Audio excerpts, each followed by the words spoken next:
Welcome to the very first Spinning Wheels podcast powered by Greenlight Sports and Entertainment. I'm Paul Woodford and I'm basically the biggest motorsport enthusiast that you've ever met. So to be joined on this podcast by a racing driver who has driven everything from F1 cars to World Rally cars, has won the Le Mans 24-hour race, the American Le Mans series, and boasts a racing CV that would spill over the top of the longest introduction, is a privilege. Meet my co-host, Guy Smith. Hi, thanks, Paul. Yeah, great to be involved, obviously, with this brand new podcast. Just tell us the idea behind it, because you came to me with this idea less than a week ago, and here we are, sat with a star guest waiting in the wings. Well, that's right. I mean, obviously, we're in lockdown right now, and I just thought that, it was just an opportunity, for a number of things, really. One, to learn a new skill and try and challenge myself to do a little bit of editing and how you go about setting up and putting together a podcast. And I just thought that there's a lot of drivers out there that have got really interesting stories behind the scenes, really. I mean, we kind of all know what most of drivers have done on track by looking at the results. But for me, the interesting thing is it's behind the scenes. It's what drivers do when they're not at the racetrack, and also the story and the struggles of how they became a racing driver. Everybody's got a story to tell, and I think there's some real characters out there. And I think today's guest is one of the best characters out there. Yeah, absolutely. And you're coming at this from the point of view of a successful racing driver, whereas I'm coming at this from the point of view of a very unsuccessful racing driver, but someone who, to be around racing all my life and to speak to you guys, and I've known you for a few years now, and we've met on and off at various events. It's really cool. Now, we saw no point in starting small with this podcast, even though it's the first one. You, if you're listening, like me, will surely want to go behind the visor with successful and influential racers and people from the world of motorsport. So you'll be pleased to know our very first guest lists on his CV the Le Mans 24-hour, the British GT Championship, the World Endurance Championship, the Asian GT Championship, Dubai 24 hours, a World Kart title. The list goes on, and somehow he manages to find the time to be a driving force in both the business and racing development side of Ginetta as well. I am, of course, talking about Mike Simpson, who's someone that you know quite well, Guy. Yeah, Mike is obviously a good friend of mine. We've probably known each other for around about 16 years. Also, Mike is from Hull, where I'm from in East Yorkshire. So, a lot of similarities there. I think Mike and I first became aware of Mike when he was karting, and had a very, very successful karting career. And I think I wrote to him sort of offering some advice if he needed any help and support coming through, because I knew how difficult it was coming through the sort of various levels of motorsport. And we kind of met up, and we've become good friends. We do a lot of training together because obviously we're based locally. And of course, this year we're driving together in the Ginetta LMP1 program in the WEC. So a lot of parallels. Great guy, and great character. It's about time we brought him in, isn't it? Welcome to the podcast, Mike. Morning, guys. Great to be here. Absolutely thrilled. How are you getting through lockdown?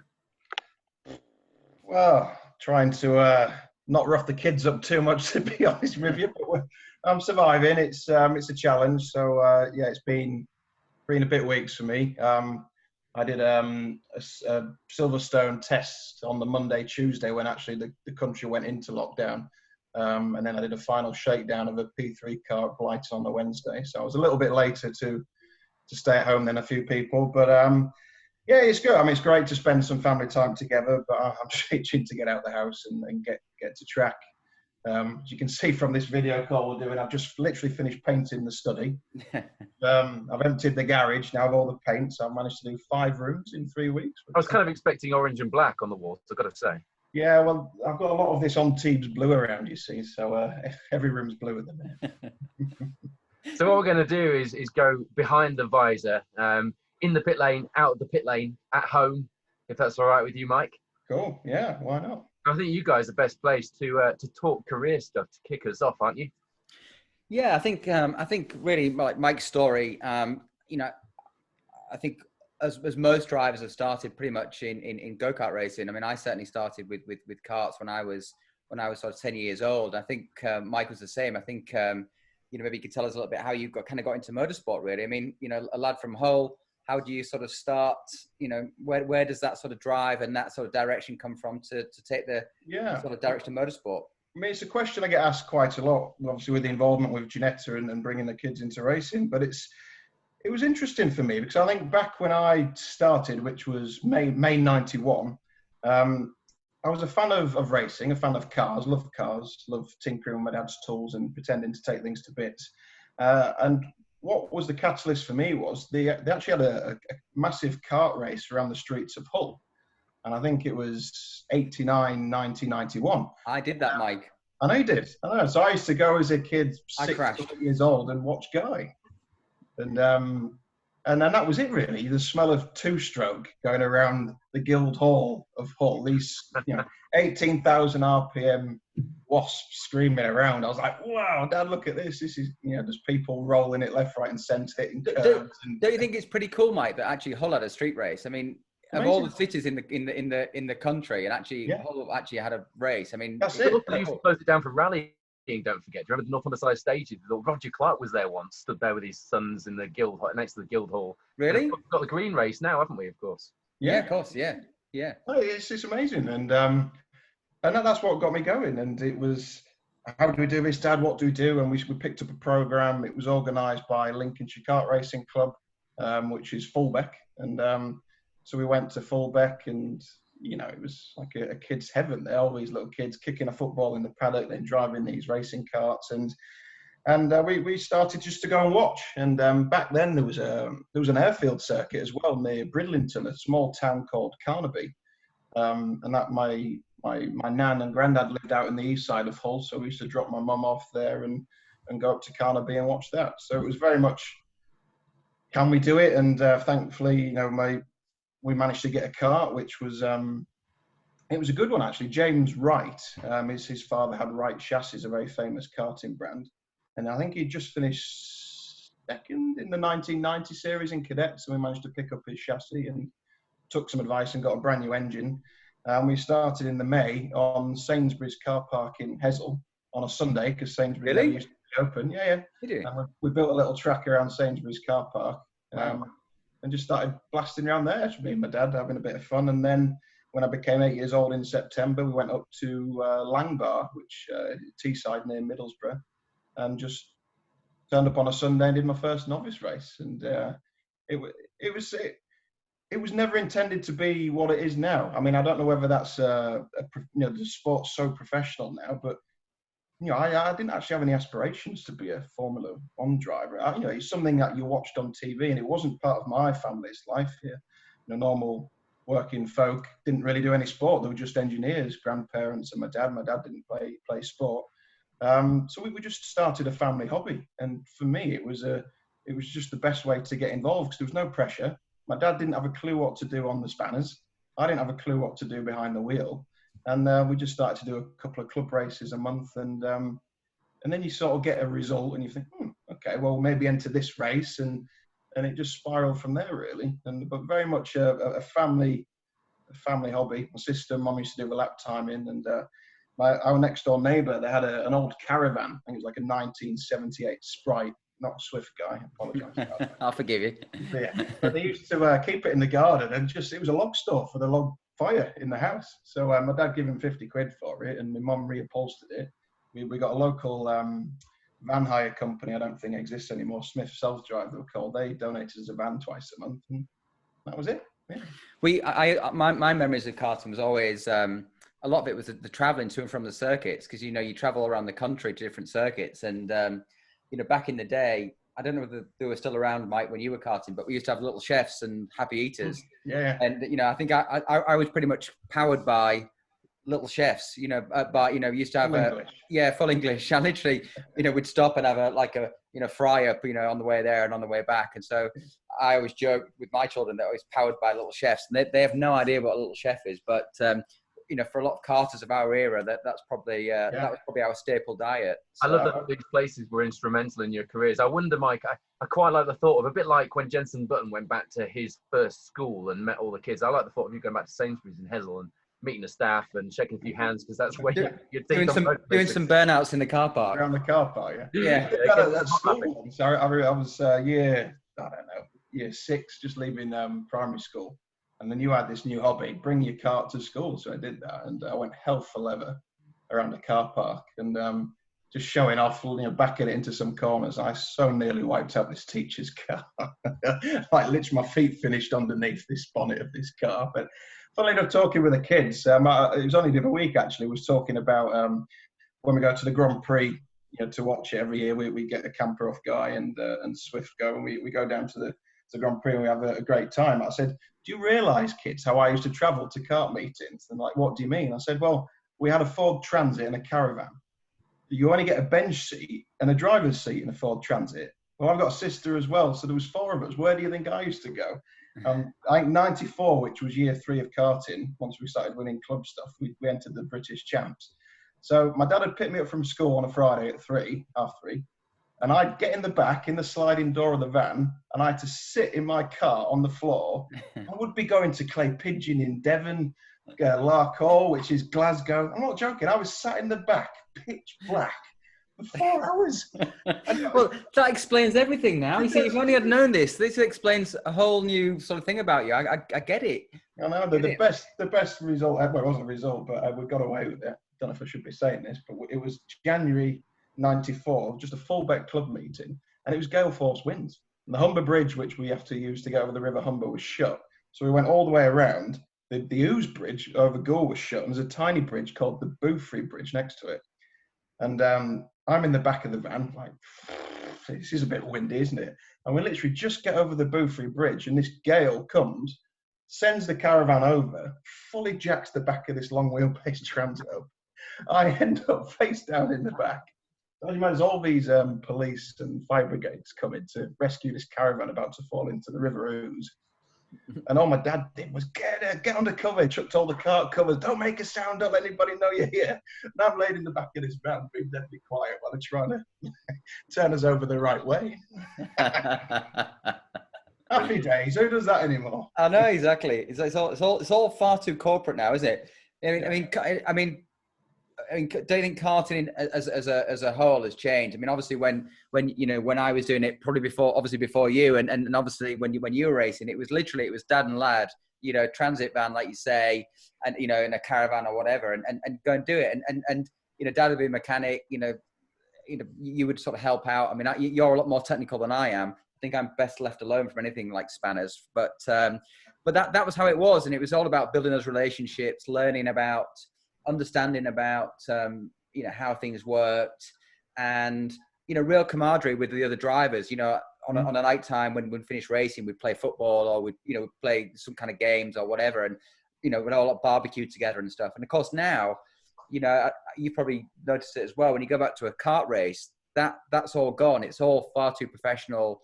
The kids seem like they have to act and behave like future Grand Prix drivers, and they don't speak to each other, and it's a completely different environment to when we were racing. So it's sad to see that change, don't you think?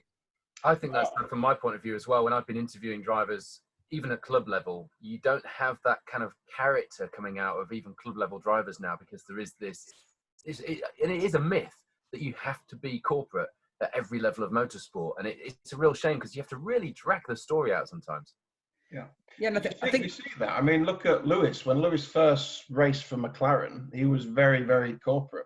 The way he sounded, everything was very different to the guy he is today. And I think that was a period from, I'd say, the very late 90s. It was sort of nearly a 10-year period where people seemed really corporate. You must say the correct thing or you don't stand a chance. And that all did stem from karting, Guy. You're absolutely right. And I stayed in karting too long. It was took 20 years. I did. I won the British in 2011, in my 20th year, and we stopped. And what a change from being able to compete as a dad and lad, and to where you need to be in a works team and testing at least once a week and racing every other weekend or whatever. You just absolutely flat out.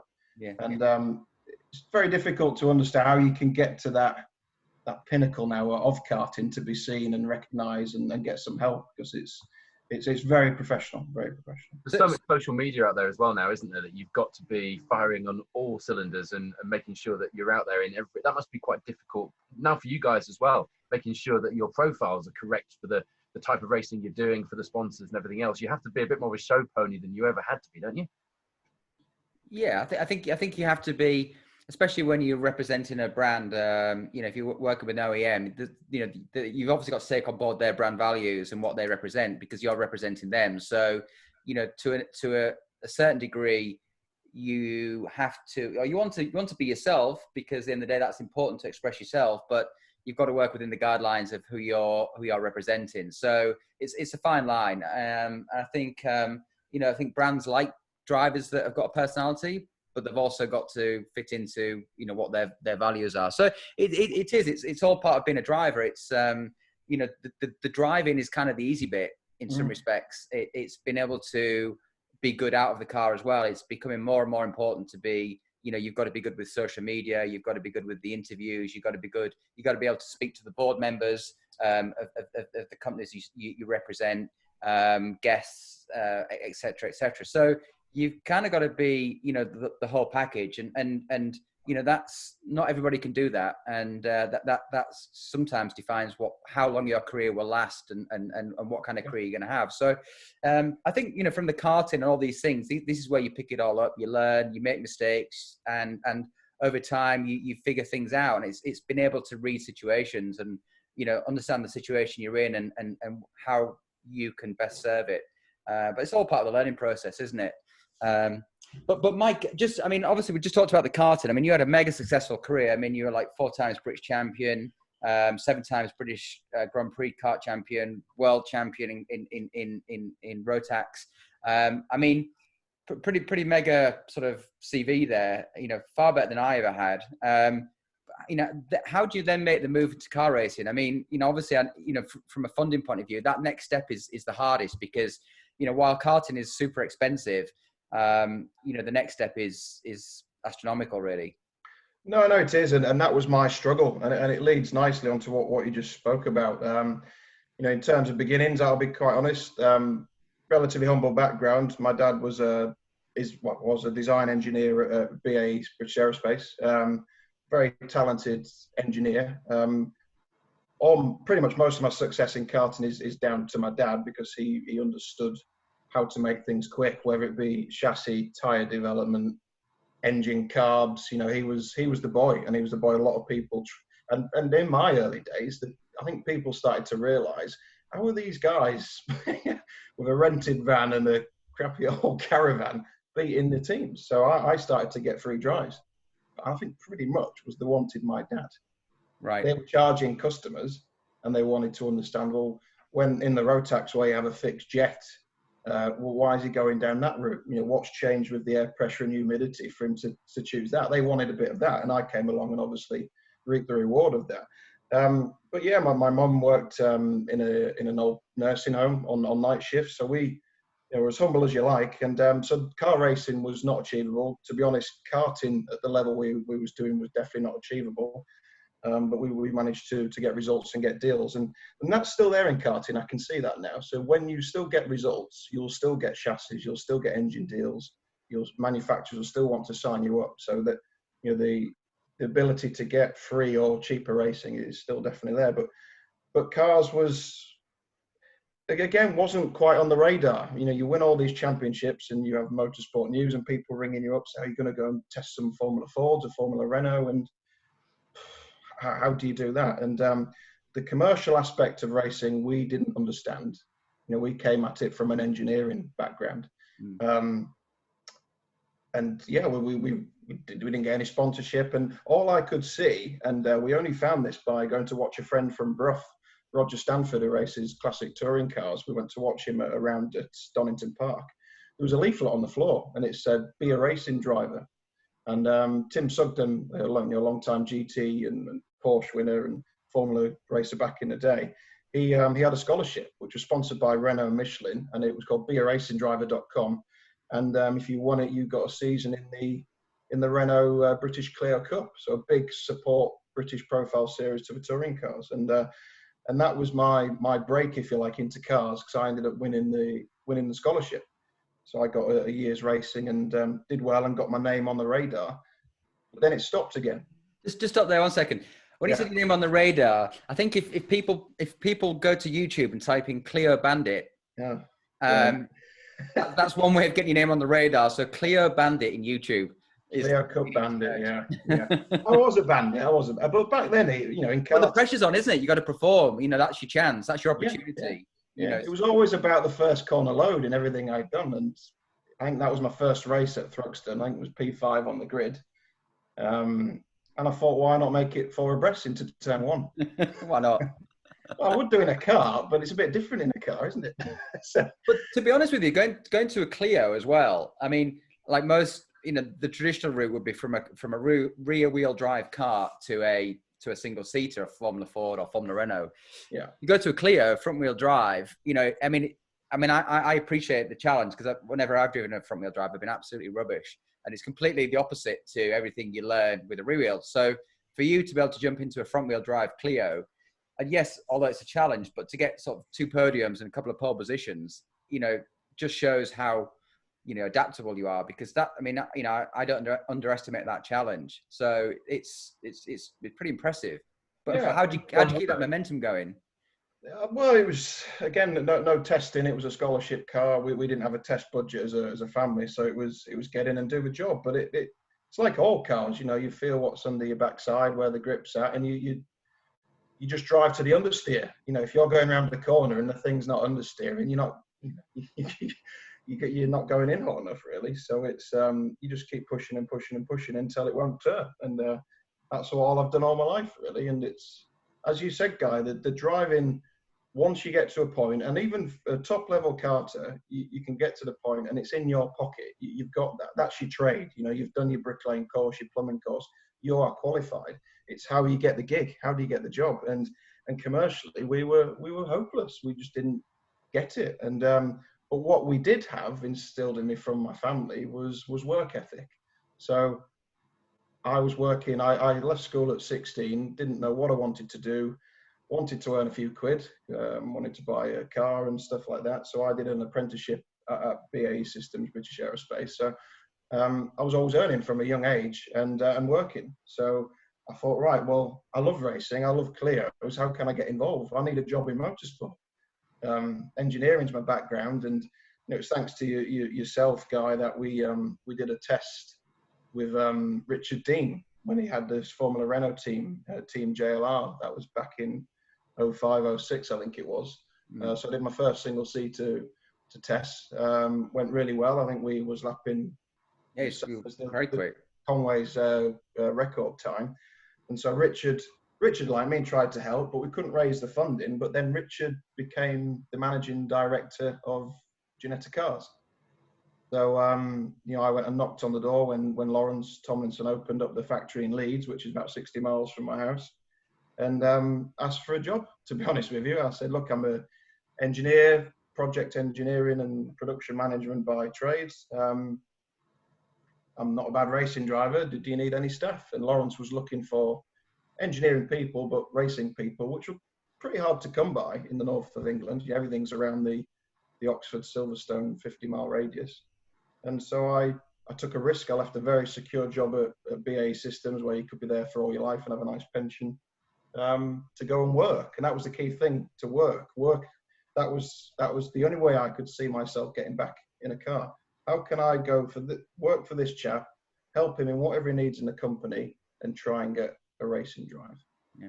You see, that for me, that's the big thing. I mean, that work ethic, I think, is something that is so important in probably in any sport. I mean, in anything in life to a degree, but in sport, it might be football, it might be rugby, and I've been watching lots of different documentaries on Netflix and stuff, and Amazon, and that's the common theme. Is it's all about the work ethic, because primarily a lot of people have got the talent. There's a lot of talented people, probably far more talented than you or I, but maybe lack the work ethic, and the work ethic will drive you through. If you've got the talent, but if you've got the work ethic to go with it, that's what drives you forward, and you keep pushing you forward. And unfortunately, it's something that you almost can't learn later in life. I mean, you can maybe learn it later in life, but I think it's instilled that into you from an early age, and I think you carry that, and I think it's a real valuable tool. So I think that's it's a good time, Guy, to bring in a question that we had on Twitter, actually, rather than going back to the early part of your career, Mike. We had a question from an account called College Marketing. They wanted to know what education routes you took to where you got now. So you touched on that briefly, but you didn't tell us how you got the engineering course under your belt and how that helped. You know, did you go to college? Yeah, so I didn't do A levels. I did an advanced modern apprenticeship, which were not that popular back in sort of 2000, 2001. But I did it with one of the UK's biggest companies, and it was a breath of fresh air, really. That they had an incentive scheme where you could train to be whatever you want, and if you passed, they refunded you. So they'd train you as much as you want. So it was for year one was your NVQ. You got to level 4 in NVQ in engineering, BTEC certificates, sitting guilds. It was all mechanical engineering, electrical engineering, and aeronautical studies, ONC, HNC, and carried on. And that was all part of your 5-year apprenticeship. And then you finished your apprenticeship if you were lucky with a job. So it all engineering. So and do you see the value in the courses that are coming out of universities now? When you see the youngsters coming through at Ginetta, are those courses valuable for a career in motorsport? You hear a lot of them now. I think that's what the question was getting at: is these courses that you're seeing coming through for motorsport engineering, do they get to the number you need? Degree's interesting. I mean, for me, a degree shows you have an aptitude to learn. I don't think, unless you're going to be a doctor or something, I don't think the actual specific course is hugely irrelevant. A degree means you can sit yourself down, you can study, you can plan. You've got all the attributes to be a professional. I think that's what a degree does for you. I have no idea what a degree in motorsport is. I'd like to think what I did karting and through traveling all around with my dad. That was my degree in motorsport. Engineering, I think, is a super safe bet because it's applied into everything, and everything needs engineering. Whether your doctor's on the front line fighting coronavirus now, or you want to go and build a Formula 1 car, it's engineering can be applied anywhere. And I think that is a huge safe bet for anybody to look at. It's interesting because with our business at Greenlight Sports, we speak with a lot of universities, and of course with my connection with Bentley Motorsport, these kind of companies are crying out for engineers, absolutely crying out for engineers, but it's just not popular because everybody wants to be in management. Everybody wants to go to sort of skip the engineering and wants to be in management. And as I think as a nation, as a country, we kind of pride ourselves on our sort of engineering skills. And I think it's important that we focus on that because, like you said, in times like now where we're in crisis, engineering is key. I think in terms of motorsport, probably when we were younger, certainly when I was younger, there weren't really any motorsport courses as such. Whereas I think now, places like Silverstone and some of the universities have really kind of embraced that aspect, and obviously things like Formula Student and Green Power within schools and universities have kind of also accelerated that as well. So I think part of the question, wasn't it? The Formula Student thing came into that question because they wanted to know if either of you guys had any experience. I have, from a media point of view, presenting the coverage from it, and I've seen the value of it, and I've seen the big names that are there. But I know, Guy, you know a little bit about Formula Student, if you've touched on things. Yeah, again, we worked a little bit with the University of Hull on their Formula Student program, and it's fantastic. I mean, what they learn and what they do, with a relatively small budget, but they have to be resourceful and they have certain criteria and goals to meet, and then obviously they have a final which they run at Silverstone. So it's a great way to get the sort of students into engineering, and that may, that's boys, girls, everybody involved. And it's also not just necessarily engineering; it might be media, it might be marketing, PR. So it's a great scheme, and I think it wasn't available when I was at school, because certainly if it was, I'd have been absolutely involved with it. But I could see the benefit of it, and I think it's a great way to get people into engineering, more students into engineering, and hopefully into motorsport. Because I think if you look at motorsport as a rule, a lot of the top teams are still based in the UK, and a lot of the engineers are still British. So, we need to make sure that we keep investing in that. But yeah, it was former student at your school, Mike, or was that? No, it wasn't, but I've been involved in it a bit, and I did some work for Bolton University, and I raced their car for them actually in 2017 with Anna Waleska. And what's nice is the course is that they have applied engineering, so they're now applying it to actual racing. So Bolton Uni, for example, they had a real race car running in British GT. So you were a student on the course at Bolton, but you were working on a real race car, and you was actually there in the pit lane. So that's degrees are great, and being able to apply it into that arena where you want to work, I think that's exceptional. And that wasn't around at all when I was looking at college and degree options. And you see, if you look at racing in general, the drivers, there's very few and far between. And I always tell a lot of the young guys, when you're on social media and you're seeing your mate Johnny, who's a racing driver with his fitness trainer and drinking a coffee down the coffee shop, he ain't a racing driver. He's paying to be a racing driver. But there's so many people involved in motor racing who are earning well, and it's a true career. The engineering side of it, and the level Guy and I are at WEC at the moment, it is an engineering exercise. We're a very, very small cog in what is a massive industry, and all that is coming from these courses and getting people into the sport. And it doesn't have to be that. Truck drivers earn a very good living. If you can be an F1 truckie around the world, it's a nice life, and there's such a huge database of available jobs and for people who are willing in motorsport. It's great. Formula students good for that, actually. What I saw during that was the core of it was motorsport, and you had the Formula One teams there, etc. But then you had big firms like GKN and AMG Technologies, not the motorsport side of AMG, but the other parts that they do, and a lot of the other big wind turbine manufacturers, Siemens and people like that were there. And so you've got this motorsport at the heart of it, but it shows the application of that motorsport engineering. And you're probably at a level now, Mike, where because you're on the commercial side, you see that application. You should have people coming into Ginetta that you're taking expertise from other industries, surely, and probably also shipping people out into other industries with the expertise they've gained in motorsport. Is that fair?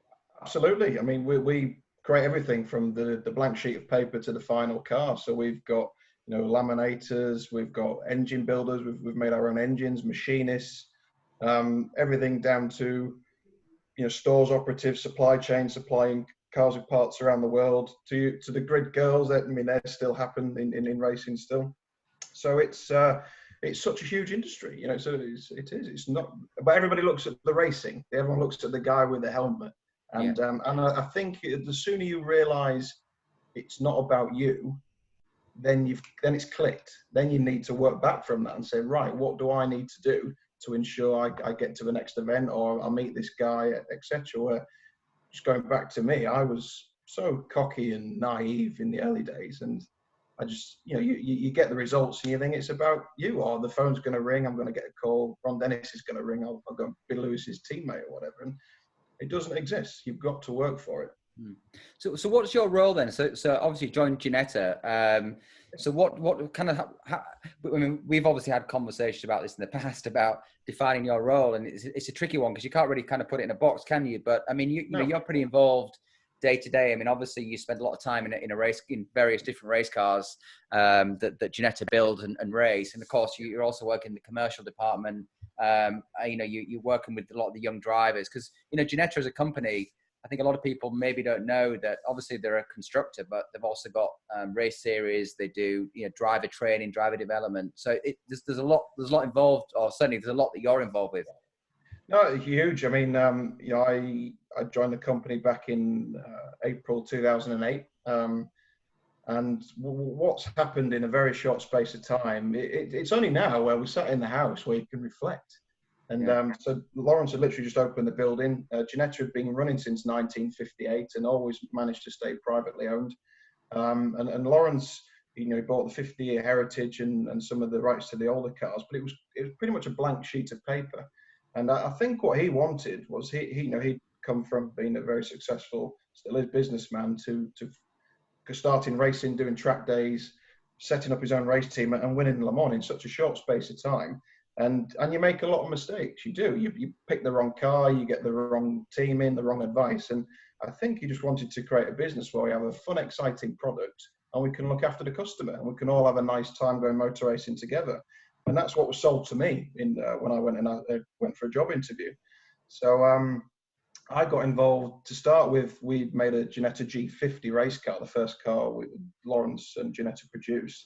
And my job was to engineer that into a road car, which we managed to get 2 units done and through the approval test and took it to Goodwood in 2009. But obviously, height of the recession, it was never going to be feasible to sort of sell that car. And Ginetta was changing somewhat, and there was some cutbacks and replanning for the future. And I thought, well, I'm in quite a vulnerable position here. My project isn't going to be sold, so what do I need to do? And you know, I'm a personal sort of guy. I know the industry as well as anybody, so I just started to get involved with Richard Dean and selling cars. And you know, sort of 24 years old, and it was a challenge to me because I'm not a sales guy, and I don't know if any of you that have been to Ginetta, we've got a wonderful reception and this very big glass staircase as you walk down. You know, I'd have people flying in from around the world to spend hundreds of thousands of pounds on a race car or try and set up a championship somewhere. And there's this little 24-year-old spiky-haired Bart Simpson lookalike walking down the stairs. Hi, I'm head of sales. Come through. And they're like, what? But then as soon as you get chatting and the nice thing for me is because I'm a driver, I see in the industry, you'll have a commercial guy of a team, you'll have an engineer, you'll have a driver. They all come into a meeting with a different aspect. And you can just mix in with any conversation. You know who's talking rubbish, who's talking right. And I quickly learned to sell cars. And I really enjoyed it, to be honest. It was a great lifestyle, travel the world, set up distributors in Miami, Australia, but what was nice was it got me back in a car. So 2004 was my last time in a Clio. This is now 2008. So I'd take, say, you, Paul, you'd pay Ginetta, I want to do a test day. So I was a qualified instructor. So I'd sit next to you and we'll go to Silverstone. And then at the end of the day, I'll say, do you want a hot lap? And I'd sneakily get in and give you a hot lap without Lawrence knowing. He knows now. He knows now. So I quickly learned to drive the cars behind the scenes. And then Richard sort of pushed me behind the scenes again to do the odd race, and we was quick and won a few events. So I was on the radar, and Lawrence knew what I was there for, but he kept me working, bless him, he did. And yeah, so I sold lots of cars. I think one year we did 144 cars, just me, at that point I started to do a bit more testing, and then we'll get other drivers in, proper industry professionals, and I did my job. I was as quick as I needed to be. And this is a funny story because I'm sort of slightly skipping ahead now, but we were doing a test in Barcelona, weren't we, Mike? And there was all these sort of superstar drivers turning up and coming to do the test and kind of making seats. They had a day of basically making seats for all these drivers. And I was washing the truck. Mine was washing the truck, and one of the drivers turned up and basically Mike started making his seat. This guy's seat and pouring the foam and cutting it and stuff. And this guy was kind of like, yeah, can you cut my seat here? And can you move this little bit of foam here? And can you do this there? And he didn't realize that Mike was actually also driving. He was actually a driver for Ginetta. He just thought he was like one of the mechanics, making his seat. And then it was really funny because then, like the next day Mike goes out and ends up going quicker than this driver. And this guy's like, can't believe it. Because he said, I'm really sorry. I didn't realize that you were a driver. I thought you just worked on the team as a mechanic. And he couldn't get his head around it. And then Mike goes out and then goes faster than this guy that he'd spent all day making his seat for the day before. So it was... go back to the respect thing that Mike mentioned as well, that it doesn't matter if that guy was just there to engineer the seat. He should have got the same respect, shouldn't he, from that driver? It's all about the work ethic again, isn't it? It's all a case of we all get there, you get your helmet ready, you get your seat ready, you get yourself organized, so you do all of that stuff. At the end of the day, yes, we're busy on race weekends, but if we can't get our own stuff ready, it's a pretty poor show. So you see some drivers and they're like, where's my helmet, where's this, where's that? And of course that doesn't normally carry very well in a team. It soon wears thin. And again, what we sort of talked about earlier on, it's about when you're trying to build a team around you and people around you, you want people to respect you as a driver, of course, on track, but also as a person off the track. And I think, if you've got that instilled in you, you sort of, how to not work the team, but, you want to be in a position where people respect you. And it was just the way this was unfolding. And Mike and I was kind of laughing. And I saw Mike cutting the seat and doing the seat kind of eye roll into me. And then he'd come to me and said, "Oh, this guy's, doing my head in. He wants me to do the seat and he wants me to do this." And he keeps sort of like badgering me. And it was just really funny. He and was then horrible. Patronising Frenchman he was. He said, "Oh, it's very nice that Ginetta allows mechanics to drive cars now and again, but you should leave this to the professionals." And I have a fuse, I do. I'm black belt in karate. I was like, "Oh, God." I was like, "You just wait. FP1 will soon see, Froggy." You don't say that to a whole lad, do you? No, you don't. Not when it's like a 3rd dan or 4th dan black belt, which I also didn't realise. So, but it's cool what you just said. I mean, and that's why Ginetta's done so well as a business, because we're all involved. I mean, Lawrence is there on nearly every weekend, whether it's a WEC or a Ginetta Junior. So if you've got a problem or you need some help or whatever, the correct people are there to do the job. So I was there to sell a car, and the car could be off the pace. So I'd get in and stick it on the front row. And then there's a team saying, "Oh, I can't engineer this, or this diff's overheating." And I'll look at the data and say, "Well, your diff pump's not working," or whatever. So we had the very core members of staff, very few people, but could do a variety of jobs. And it gave people confidence to buy of us, because we'd always do our best. And granted, things do go wrong, but we do whatever's the right thing to do to put them right. And that's been our core philosophy, and it works around the world, really. So the other thing as well was interesting. So when Mike and I started driving together last year / this year in the WEC championship. That's World Endurance Championship. Up a gardening podcast. There might be some people joining. That's right, the World Endurance Championship. Obviously, our car, LMP1 car, is a closed cockpit car, but Mike always drives with his visor down. I drive with my visor up, but Mike always drives with his visor down. And I once asked him, I said, "Why do you drive with your visor down all the time?" And the reason is, Mike. Oh, that Brands Hatch 2013. I was tugging on down the straight into Hawthorns, and the GT3, GT4 was it? The GT3, yeah. We had a bad qual. Was in like P18, and for some reason the car was just lit in the race. I was up to 3rd. It's like, this is amazing. And I'm like, "What's that coming bouncing out of Hawthorns down the hill?" And I'm like, "What is it?" And then bang, a car door fell off, came in the windscreen and fully peppered me with glass. And the most embarrassing thing was, it was another Ginetta door, and I was the lead Ginetta car, and got wiped out. So since then I always have my visor down. But these lot, when I was in Bahrain, it was quite warm. They want all these meshes in over all the air vents to stop the sand coming in. Just put your visor down. Just keep the car cool and put your visor down. I know. Us prima donnas, you see, we need that. So. But I never get to hear about, you see, when I'm watching you guys from outside of the car. Now, I know Guy will bring it back to the racing, because that's what this is all about. But as I said earlier, Mike, I really want to go behind the visor, because I want to know what it feels like to be Mike Simpson. You've told us about how the career came about. We've heard a few of the anecdotes and the nuances of being you. But how does it feel when, take, for example, the Dubai 24 Hour, the Le Mans 24 Hour, the greatest race in the world, walking out as one of the, and I've been in the audience there, I've been in the crowd, I know what it looks and feels like, and I can only imagine what it feels like to be a driver. So talk us through, be as visceral as you can, that experience of walking out onto the grid. Well, my biggest problem as an individual is I'm always looking forward to something else. So I'm at Le Mans, as you say, the biggest spectacle in the world, something that you've wanted to do all your life. And of course, when's FP1 going to happen? When the qualifier's not for another 8 hours. The car's slow, I want to be faster. And I'm really bad for this. I never enjoy the event. Only when I get home, I maybe sit back and reflect and think, wow, I've just done Le Mans, how lucky am I? And this is something I'm personally trying to work really hard on, is to enjoy the moment. And I think human beings, we're always looking for the next thing. Oh, I'm going to buy this car in when this loan's paid off. I'm going to do this. No one stops now and thinks, you know what, I'm going to enjoy today. And we should be back at Le Mans in September, hopefully. And that is my objective. And I think if I'll enjoy the day, I'll drive even better. But you're always thinking ahead. You've got such a busy schedule of commitments to press, to engineering meetings, and Le Mans a faff. You've scrutineering's done in downtown Le Mans a week before the event. You're out there. As an event, some bits are amazing and other bits are a bloody chore for me. Talking as a fan, it is not a faff. It is. There are racing cars everywhere. It's brilliant. Well, being honest, and you may think I'm a miserable sod, but I've had a much more enjoyable time at Le Mans being there on the piss.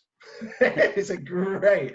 Yeah, I loved it. Well, It's a great, but to race, there's a huge amount of pressure.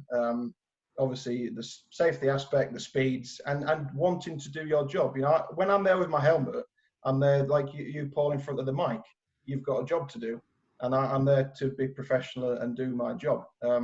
It's only sort of after the race and the knees up afterwards. That's where you let your hair down and you enjoy it.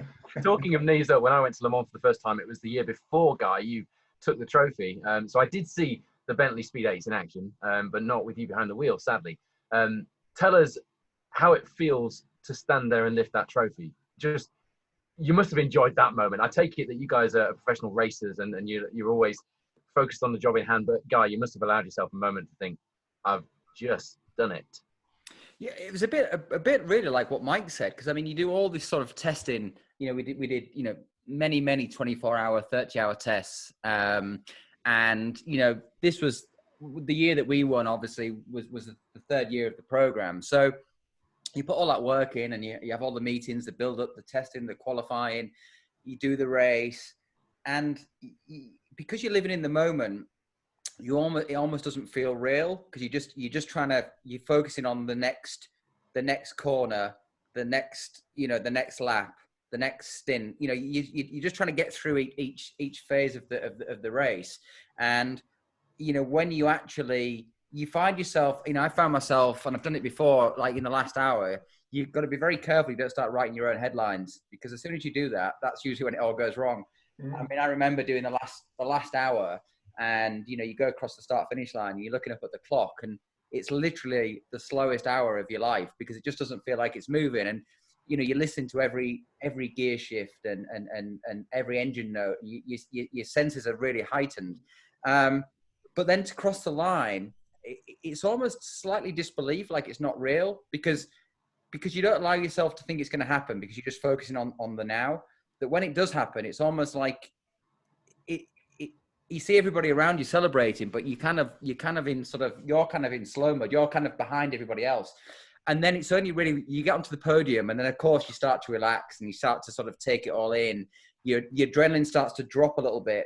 And then you start to think, bloody hell, we won Le Mans, we actually won it. And then even, you know, even the whole, you know, you celebrate. I remember after being on the podium, the one thing I wanted was a big fryer, because I'd sort of had been eating so lean, and I'd sort of become quite dehydrated, and I just wanted to have a beer and a big fryer. And then of course we did the drive down the Champs-Élysées with the race car, but it took probably the best part of a week, you know, until you actually sort of got back home, like as Mike said, sat on the sofa, was probably watching Coronation Street or something, and thought, bloody hell, I actually won Le Mans last week. You know, and that sounds weird, ridiculous, but it's almost like it's not real. But then it sinks in, of course. And I think, you know, and then a week later on, you focus on the next event. Right, what's next? That's done. It's amazing. Right, what's next? And then people like me ask you about the Le Mans win every single time at the beginning of an interview.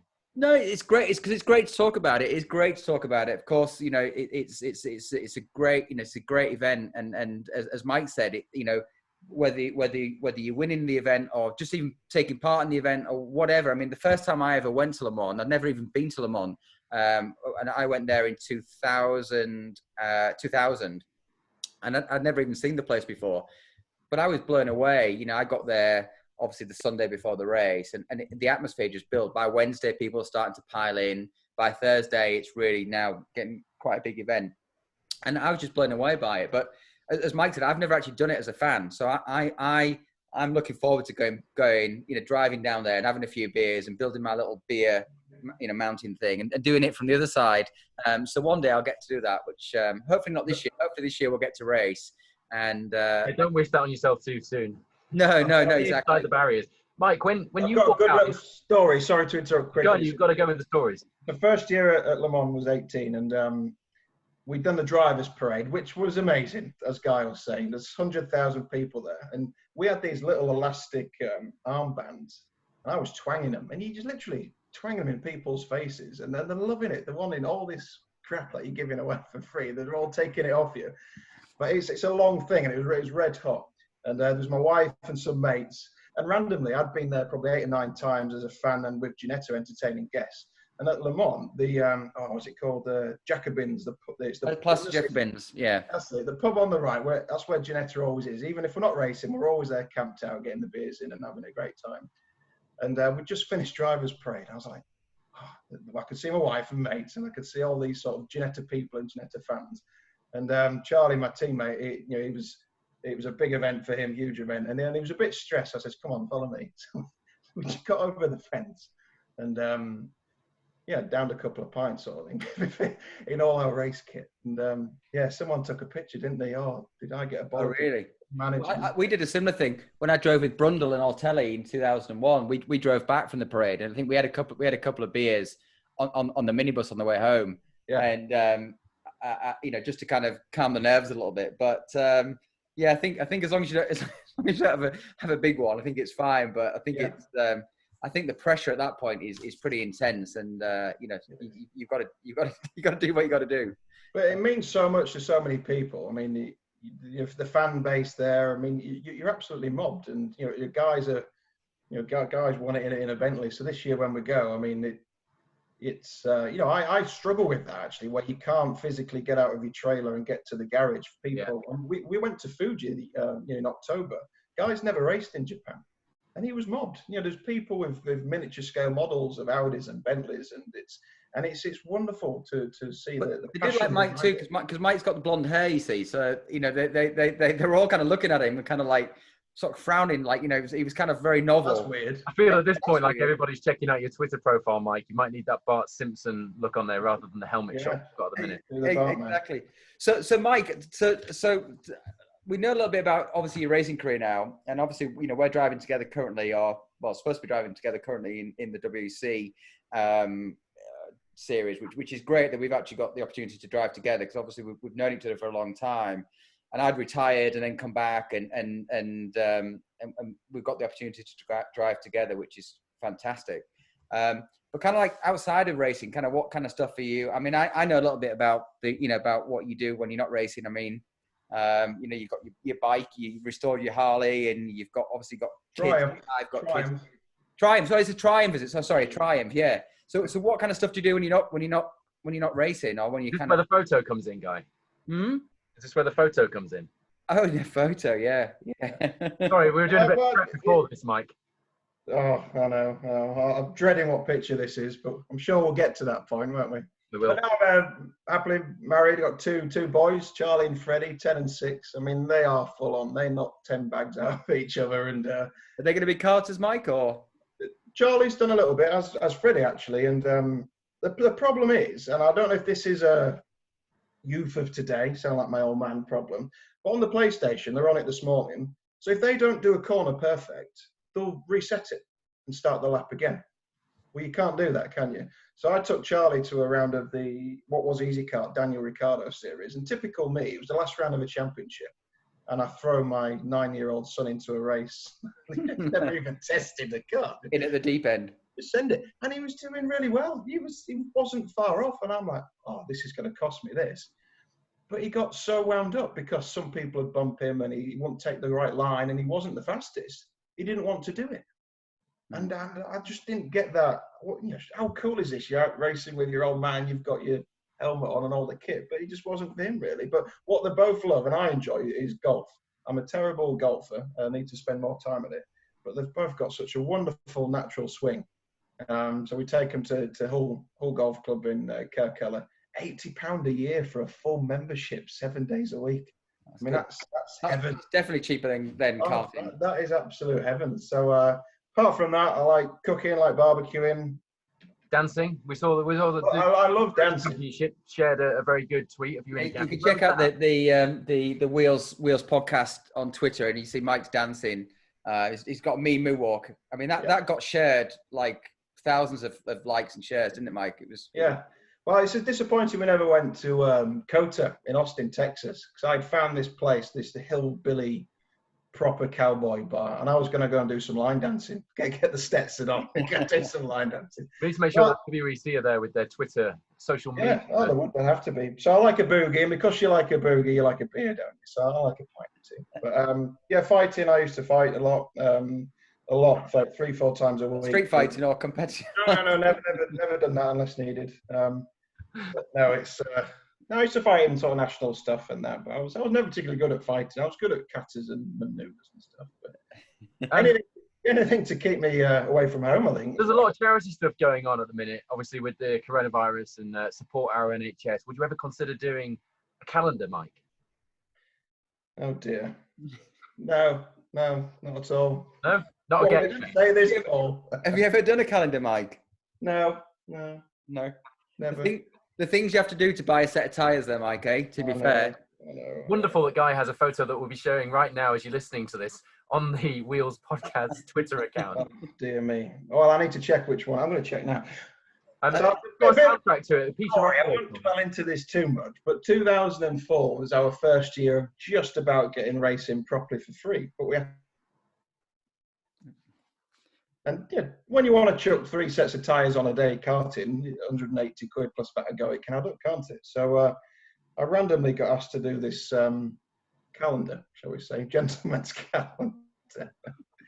And yeah, we'll leave it there, shall we? But calendar girls, but we 1,000 quid for it. I mean, I bought like 8 sets of kart tyres. Happy days. Well worth it, Mike. Well worth it. Well worth it. I'm really pleased that we went there. Yeah, I'm not. I did another one as well, which there's no recollection of anywhere. And I'm really? That way, because that was a bit, yeah. I remember I used to do a column for a local magazine. Anyway, yeah. But you ended up having a very brooding photo shoot done for that magazine feature. Do you remember that? And what magazine was it? I did. You used to do a column for, motoring column, and you I forget what it was called now, but I remember thinking that's that Mike Simpson that I met once at an Infinity Cars launch. Yeah, is it low? You've done a bit of calendar work before, I can tell. Yeah, but 2 days after that, I broke my back. I went back karting and broke my back. So that's how I remember that magazine. But right. No, I mean, you do what you've got to do, don't you? So I know someone's offered to me 1,000 quid to have your picture taken. Why not? I hope Lawrence isn't listening to this too closely. He might have other ideas for how we can get some more money in. No. I'm good value to him, don't worry. Exactly. So what do you think then, Mike? Are we going to go back racing this year? Or are we what do you reckon? I mean, I sincerely hope so, but it's not about us at all, is it? It's about getting us through this and flattening the curves. You don't want to get into it, but it's the longer game, isn't it? Which doesn't help our sport, our industry, and many other industries really. But you just think where we are today, and I've got this I've got a charity run tomorrow for the NHS, 2.5 marathon, and I will be zigzagging around the roads, avoiding people. Nobody wants to walk the dog near you. So when you think about it, in what 4 months it's Le Mans, and at the minute you can't walk on the same side of the street as people, it is a worry. It's how are we going to go back to that 250,000 mass gathering in a few months? It's do you see as midweek racing? And do you think that the industry was just, as a race circuit manager, that's one of the things that I'm sort of thinking we might have to do? It was just the commercial aspect. I mean, every series is different. I mean, normally it's the circuits get the gate money, don't they? In some series or like touring cars, I'm pretty sure they'll say, look, we'll bring our touring car circus and you take the gate money, but we're not paying to hire your venue. I don't know how it all works, to be honest, but that's how I imagine it works. And midweek, you're going to struggle to get the gate. And without that fan engagement, we don't have a sport. And, manufacturers are in it at a top level to sell road cars at the end of the day, marketing and PR. And unless we can fill the grandstands, the sport won't be as professional as it should be. It's one of the longest surviving sports and one of the most high profile sports, but it still will never get to the point of your footballs and baseball or American football and all this, because you need the fan base there day in, day out. And that reassures me, actually, that a big part of this for you is filling the grandstands. Because for me, the reason I love motorsport more than anything else, I mean, to tell you, my best ever experience in motor racing was watching the cars for the first time come through that first lap with the lights ablaze at Le Mans. I was sat at the first corner and they had the Superman music playing on the speakers and the rumble of the cars. I will never top that feeling because I've never experienced anything like it before. The theatre of what we do And what you guys do out there is, for me, what's best about this. So the fact that you value those people sat in the grandstands makes me... I was you last year, Paul. I didn't do it last year. I did it in 18. And I was sat in the Dunlop grandstand at Le Mans with that Superman music, watching the start. And I should have been in the race. You know, the cars were, but we couldn't make it through the sponsor reasons. But I loved it. You know, hairs are standing up on me now. I mean, that's what it's all about. It's going back to that question about how does it feel to drive, you know, that feeling of a race and that of the gear change, you can hear the engines, that roar. Well, driving the car and starting the race, that's not in your thought process one little bit. But in the grandstand, you're there for a completely different reason. It's, everyone's got to do that at some point. We're all missing that right now. I mean, even driving on the road feels like a blast these days. You know, just driving to the shops to pick up the groceries is like a highlight at the moment. So it's it's sad times, but hopefully we'll get back, you know, racing, and hopefully we can do that this year. But we've got a good very positive. I think there'll be people who have realised, wow, that was a close call. Yeah. Let's do it. Let's go to the events. Let's spectate. That guy who was thinking about starting racing, do you know what? I'm going to do it. And we saw this out of the recession last time. I know it was a very different reason for a recession, but Ginetta boomed. You know, people thought, oh, we was lucky there. Business is stable, family's stable. Let's enjoy ourselves. And I really hope that's the message. Yeah. We got another good question on Twitter, actually, on the at Wheels podcast Twitter account from Alex Brown at Split Times. It's one of my marshals at Cadwell Park, actually. When we return to racing, it's a question to both of you, actually. Manufacturers balancing costs with brand activation, it's getting very technical, is going to be very tricky. What do you guys think the response will be from OEMs? And Guy, you're very well placed to talk about this as brand ambassador, perhaps for Bentley, regarding customer teams and works outfits. Where's the balance going to lie once we get back to this? And if you don't want to answer that, he says, what's your favourite Paw Patrol character? Well, it's a tricky one. It's always a balancing act. I mean, obviously, as Mike had said earlier on, for the OEMs, it's all about selling cars. That's why they do motorsport. It's about brand positioning. You know, pitching your brand against your competitors, and ultimately, it's all about selling cars. It's going to be a difficult one, isn't it? Because I mean, there's already we've seen this in the WC, particularly in LMP1, where you've got teams like Rebellion and Ginetta, which are kind of more along the lines of privateer teams, against taking on the might of someone like Toyota. And there's a massive gap, you know, in terms of resources and what have you. I think it's going to be the same. I think it's going to be, you know, potentially that gap could get bigger. You know, if the smaller teams cut back more, the big manufacturer teams, you know, they tend to not suffer so much in these types of situations. So it's going to be interesting to see how it is going forward. Hopefully it won't be detrimental to the sport, and it will carry on in a fair and continuous way. But right now don't quite know, but you know, we'll find out. It needs to be controlled, doesn't it, from the top? I mean, we're in this phase now where the new regulations are going to come out for the future of prototypes with LMDH and hypercars, and it's a very tricky time knowing what to do. But for what Guy and I have seen this year, you know, Toyota genuinely want to race us and Rebellion.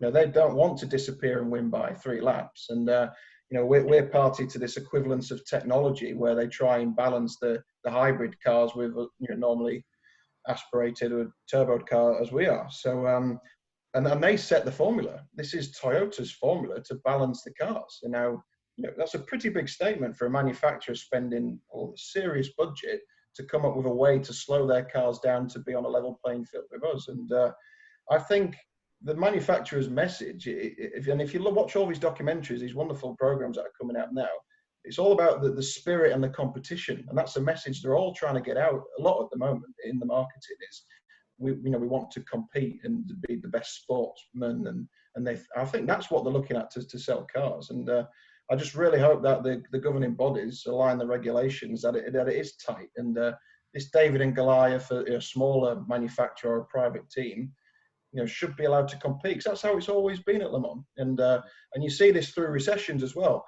The manufacturers will come and go because they have to do. They've got a pot of money to spend in certain markets at certain times.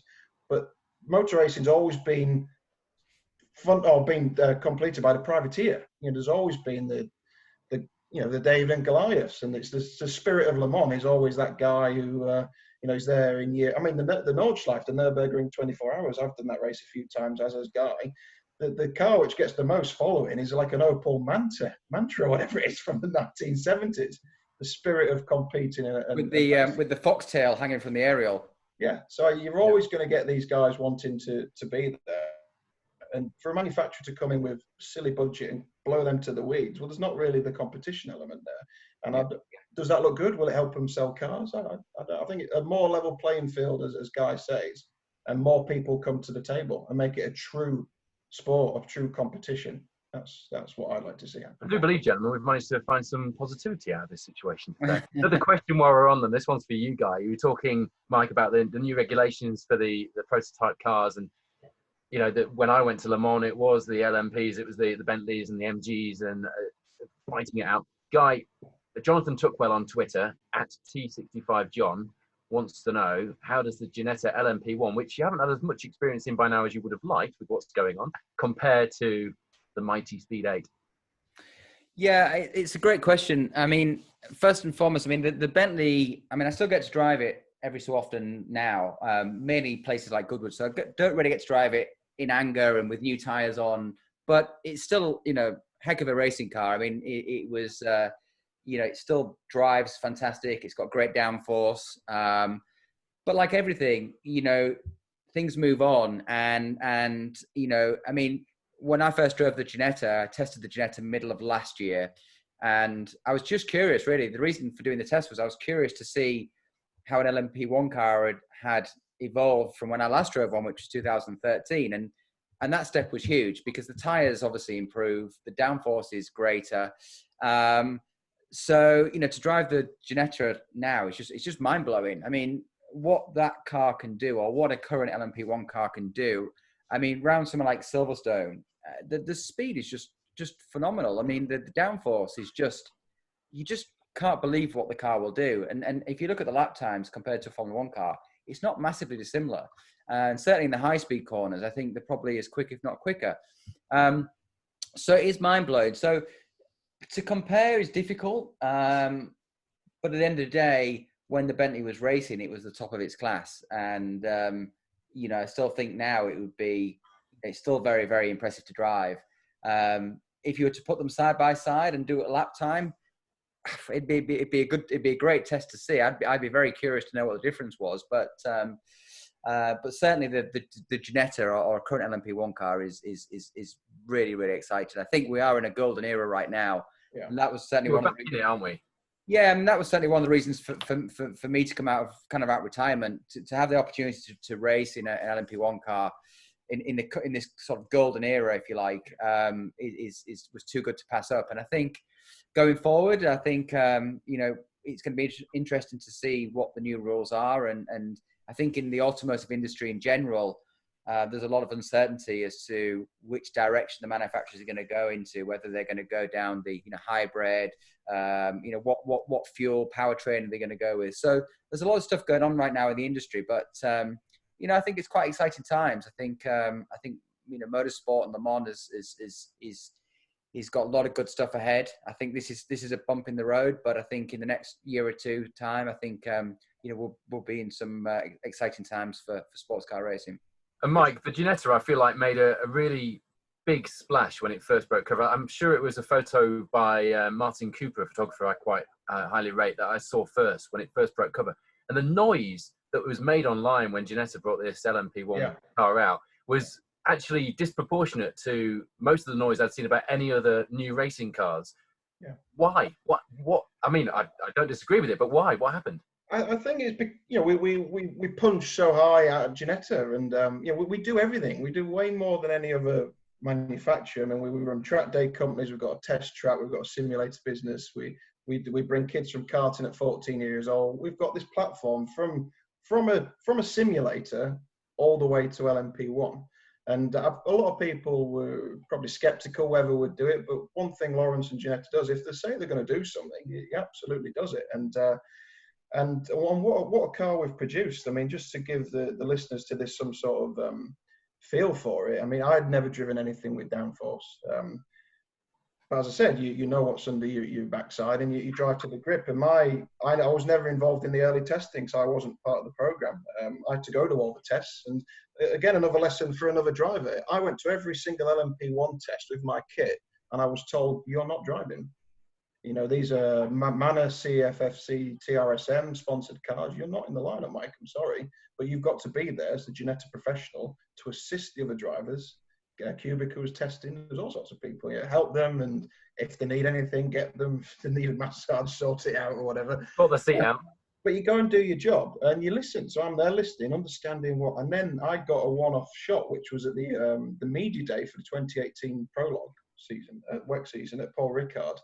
It's the first time the cars had run in public, and with the Mechachrome power plant, we did have some sort of turbo lag issues. And we had enough fuel to do 30 laps at night, and everybody had worked flat out to get the cars built ready for the test. And they said, "Look, people need to go and sleep, so we'll keep a skeleton crew back at Ricard. Mike, you're going to drive, and you're going to sort this turbo issue out with the engineers." Pitch black at Paul Ricard, never been in a P1 car apart from once in a straight line on an airfield. And I'm like, here we go, now's the time. I need to impress. And there's a handful of drivers paying, some getting paid, wanting a seat.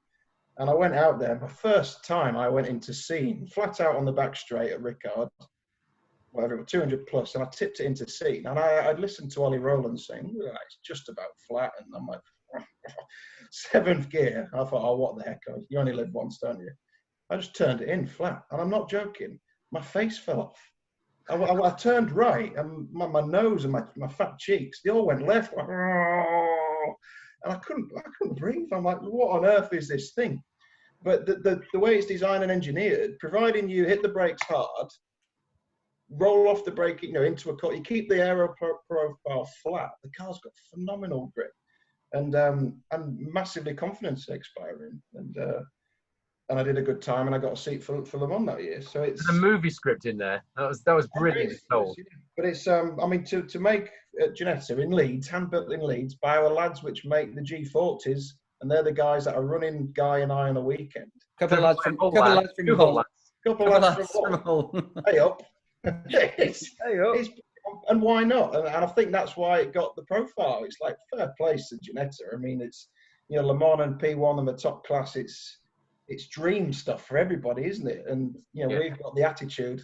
Oh, let's give it a crack. That's a great bit of insight for people who are listening, like me perhaps, who think it all looks very easy. That you sort of slip into in and out of these deals in motor racing. It's a really good bit of insight that as to how close it was to not coming off, and what a split moment of a chance it was that it came off. That's a real story in itself that we just unearthed there, I feel. Yeah. No, I suppose so. Yeah. And we have some quick fire questions for you, Mike, which we're going to put to all of our guests. And at the end, we'd like you to think of a question to ask blind, of course, because you won't know, as we don't yet, who our next guest will be here on Spinning Wheels. But I think as teammates, I think Guy, you should be putting these quick fire questions to Mike if you can put him on the spot. Okay, great. So without Mike, are you ready, Michael? No. Okay, there's nothing bad. It's just. You can't think about it. You just got to go with an answer. Okay, Top Gear or Grand Tour? Top Gear. Formula One or Formula E? Formula One. Beach holiday or adventure holiday? Beach. Dogs or cats? Dogs. Oversteer or understeer? Understeer. Hamilton or Senna? Senna. V8 or V6? V8. Yeah, good lad. They were kind of textbook answers, weren't they? And the Clio Bandit came out there in the understeer question, didn't it? Exactly. Anyone can drive sideways. You've got to be fast to drive an understeer. So we need to know, what question would you have for our next guest? It could be anybody in the world of motorsport. It could be a driver, it could be a team manager, it could be a fan. Oh, my word. On the spot, lads. I don't want to come up with something. Just for the listeners, this wasn't on the spot. We did tell them about this beforehand. Just for but I haven't thought about it. Very blunt, you see.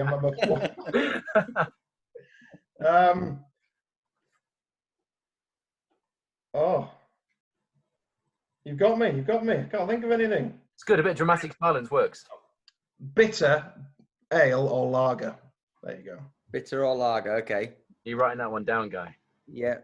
What would you say, Mike? What would your answer be? It's not really bitter anymore. I'm an ale man. It's got to be off a hand pump. And it needs to have the little tit on the nozzle, not poured flat like the southern Nancy's down south. It's got to be a proper pint of beer. Nice. I'm not going to say what's coming to mind there, but nice thick head on it. Those things can stay in the pit garage, gentlemen.